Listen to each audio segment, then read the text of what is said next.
Welcome back to another video. कभी 70 रुपए थी दिहाड़ी मजदूरी, अब हर साल 60 लाख रुपए कमाती है संगीता। खेती को बनाया बड़ा बिजनेस। भारत एक कृषि प्रधान देश है। आधुनिकता और कॉरपोरेट की अंधी दौड़ में यह बात सिर्फ किताबों तक ही सीमित रह गई है, लेकिन झारखंड की संगीता देवी ने इस परिभाषा को एक बार फिर किताबों से निकालकर हकीकत में बदल दिया है। एक समय था जब संगीता दिन के 70 रुपए की दिहाड़ी मजदूरी करती थी। आज उनका बिजनेस सालाना 60 लाख रुपए का टर्नओवर करता है। कमाल की बात यह है कि संगीता ने एक ऐसे पेशे में हाथ डाला जिसे खासकर मर्दों का पेशा माना जाता है। उन्होंने 60 लाख रुपए का टर्नओवर खेती से तैयार किया है।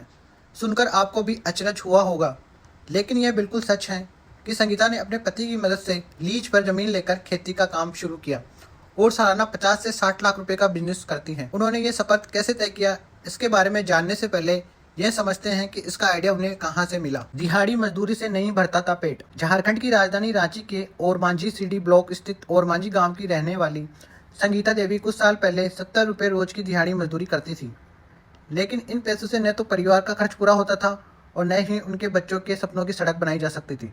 लिहाजा उन्होंने दिहाड़ी मजदूरी का काम छोड़ने का फैसला किया। आधे एकड़ खेत से हुई शुरुआत। संगीता ने दिहाड़ी मजदूरी का काम छोड़कर 14 साल पहले अपने पति के साथ फार्मिंग का काम शुरू किया। इसके लिए आधा एकड़ जमीन किराए पर ली और फार्मिंग शुरू कर दी। उनके सामने सबसे बड़ी समस्या पानी की थी, क्योंकि जिस इलाके में वह रहती है वहाँ सिंचाई की पर्याप्त सुविधा नहीं थी।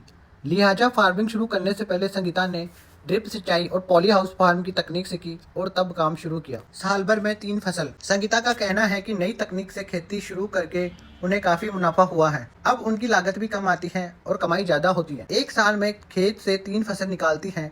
गर्मियों में पहले तरबूज की फसल उगाई जाती है, फिर अगस्त के बाद मटर की खेती होती है। इसे निकालने के बाद सर्दियों में सब्जियों की फसल उगाई जाती है। इस तरह साल भर में 3 तरह की फसल निकाल ली जाती है। कितनी लागत कितना मुनाफा। संगीता का कहना है कि उन्होंने आधे एकड़ से जो शुरुआत की थी, आज 70 एकड़ के बड़े बिजनेस में तब्दील हो चुका है। उनकी फसल बोकारो, रांची और रिलायंस फ्रेश में बिकती है। एक साल में 3 फसल निकालने में उनके करीब 15 से 20 लाख रुपए खर्च हो जाते हैं, जबकि 50 से 60 लाख रुपए की कमाई हो जाती है। उन्होंने बताया कि नई तकनीक के इस्तेमाल से उनकी लागत कम होने के साथ भी मुनाफा बढ़ जाता है। Bureau report, times full.